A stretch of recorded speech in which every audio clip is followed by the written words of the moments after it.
చేసుకొని బ్రతినప్పుడు వారి నుండి ఎంత దూరంగా ఉంటే అంత మంచిదని మనకు అనిపిస్తాయి. కొందరు త్రాగుతున్న వారు కానీ, తప్పుడు మాటలు చెప్తున్న వారు కానీ, వారి నుండి కొంచెం దూరంగా ఉంటే మనకు నెమ్మది అనిపిస్తుంది. కానీ ఇప్పుడు యేసుక్రీస్తు ప్రియులారా మనం చూసినట్లయితే మన పాపలో ఉన్నప్పుడే అది పరిశుద్ధ దేవుడు దిగి వచ్చామన్నమాట. మన దగ్గరకు దిగి వచ్చి మనల్ని పట్టుకున్నామన్నమాట.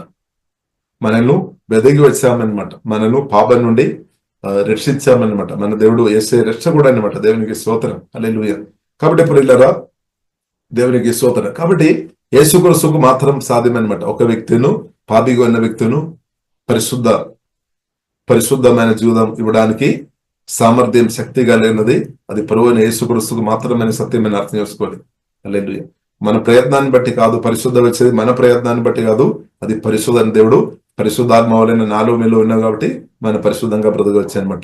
ఇప్పుడు యేసుక్రీస్తుతో కలిసి బ్రతున్న వారు తప్పకుండా పరిశుద్ధంలో ఇంక్రీస్ అవుతుంది, తగ్గిపోలేదు. ఇప్పుడు ఏలిసైలో ఉన్న గొప్ప విషయం ప్రియులారా మనం చూసినట్లయితే పరిశుద్ధంగా బ్రతికాం. పరిశుద్ధంగా నిన్న నేడు నిరంతరం ఎగిరి ఉన్న దేవుడు. కాబట్టి ఏలిసా పరిశుద్ధంగా బ్రతికామంటే కారణం ఏంటిది? యేసయ్యతో, జీవగల దేవునితో పరిశుద్ధ కనెక్ట్ ఉంది అనమాట. రిలేషన్షిప్ ఉంది అనమాట. దేవునికి స్తోత్రం, కనెక్ట్ ఉంది. హల్లెలూయా. ఆ కనెక్షన్ ప్రియులారా మనం చూసినట్లయితే చాలా ఆ స్త్రీను, భర్తను, వారిను, మనసును తాక్యం అనమాట. అదే తాక్యం అనమాట. కాబట్టి క్రిస్తు కొరకు ప్రియులారా మనం నిలబడినప్పుడు, క్రిస్తుకు మనం చోటు ఇచ్చినప్పుడు, పరిశుద్ధంగా మనం బ్రతుకుతున్నప్పుడు అదే పరిశుద్ధ కొందరిని తాకత్తు అనమాట. మీ యొక్క మాటలు, మీ జీవితాన్ని బట్టి వారు అది ఎఫెక్ట్ చేస్తాయి అనమాట. అదే మీకు ఇంకొక దారిగా దేవుడు దేవుడు ఇంకా ఒక దారి దేవుడు తెరుస్తాడు. కాబట్టి పరిశుద్ధంగా బ్రతకడం చాలా ప్రాముఖ్యం. సహోదరులు, మన పరిశుద్ధంగా బ్రతుకుతున్నప్పుడు వారికి ఎక్కువ విలువ ఉంది అనమాట. పరిశుద్ధంగా బ్రతుకుతున్నప్పుడు అలాంటి వ్యక్తులను ఈ కాలంలో మనం చూస్తున్నాం. తల్లిదండ్రులు కూడా పిల్లలకు పెళ్లి జరగాలని కోరుతాయి.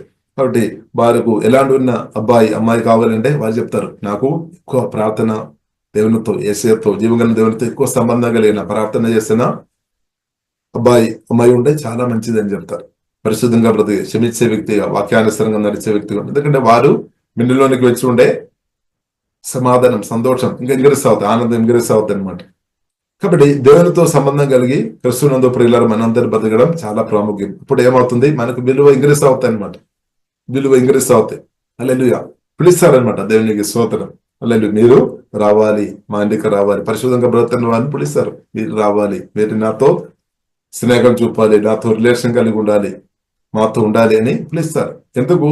మీ పరిశుద్ధ చూసుకోని అనమాట. దేవునికి స్తోత్రం. ఒకవేళ పరిశుద్ధం లేదు అంటే, వాక్యానుసారంగా పరిశుద్ధమైన బ్రతుకు లేదు అంటే వద్దు అని చెప్తారు. నాకు వద్దు, చాలు, మీ ఫోన్ వద్దు, మీ మాటలు వద్దు, మీరు అసలే మా దగ్గరకు రావద్దని చెప్తారు. పరిశుద్ధ